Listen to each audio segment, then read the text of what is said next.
இந்த நெல்ல ஏத்தி இறக்கிறதுக்கு, அதாவது லோடிங் அண்ட் அன்லோடிங், அதுக்கு ஒரு 40 கிலோ மூட்டைக்கு 40 ரூபா கமிஷன் வாங்குறாங்களாம்.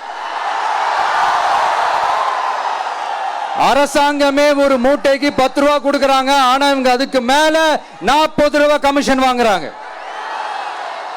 ஒரு டன்னுக்கு 1000 ரூபாய் கமிஷன். நீங்க கணக்கு போட்டு பாத்தீங்கன்னா இந்த 4.5 வருஷத்துல பல கோடிகள் இந்த டெல்டா பகுதிகளில் இருக்கிற இந்த விவசாயிங்க கிட்ட இருந்து கமிஷனா புடுங்கி இருக்கிறாங்க. இத வேற யாராவது சொல்லியிருந்தா கூட நான் நம்பி இருக்க மாட்டேன். ஆனா என்கிட்ட சொன்னதே விவசாயிங்க தான். விவசாயிங்க பொய் சொல்ல மாட்டாங்க. சிஎம் சார், இது உங்க ஆட்சியில நடந்திருக்குது. உங்களுக்கு வேணா 40க்கு 40னா அது எலெக்ஷன் ரிசல்ட்டா இருக்கலாம். ஆனா இந்த டெல்டா பகுதியில் இருக்கிற விவசாயிகளுக்கு 40க்கு 40னா அவங்க வயித்துல அடிச்சு நீங்க வாங்கின கமிஷன்.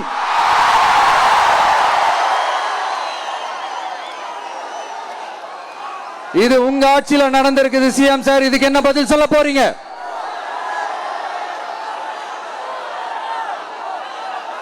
நான் அரியலூர்ல ஒரு விஷயம் நான் சொன்ன, திருப்பி நான் பேசினேன். ஏன்னா அது ஆழமா உங்க மனசுல பதியணுன்றதுக்காக. என்னடா இவன் கேள்வியா கேட்கிறான்னு நினைக்காதீங்க.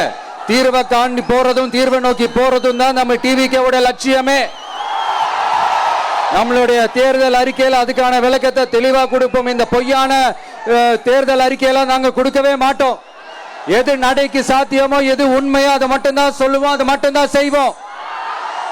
கல்வி, ரேஷன், மருத்துவம், குடிநீர், அடிப்படை சாலை வசதி, மின்சாரம்னு, பெண்கள் பாதுகாப்பு, சட்டம் ஒழுங்கம்னு, இந்த மாதிரி அடிப்படை விஷயங்கள்ல நோ காம்ப்ரமைஸ். சிம்பிளா நம்மளுடைய விஷன் என்னன்னு சொல்லணும்னா, ஏழ்மை வறுமை இல்லாத தமிழகம், குடும்ப ஆதிக்கம் இல்லாத தமிழகம், ஊழல் இல்லாத தமிழகம், உண்மையான மக்களாட்சி, மனசாட்சி உள்ள மக்களாட்சி.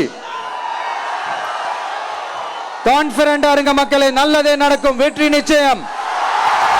மீண்டும் சந்திக்கும் வரை நன்றி, வணக்கம்.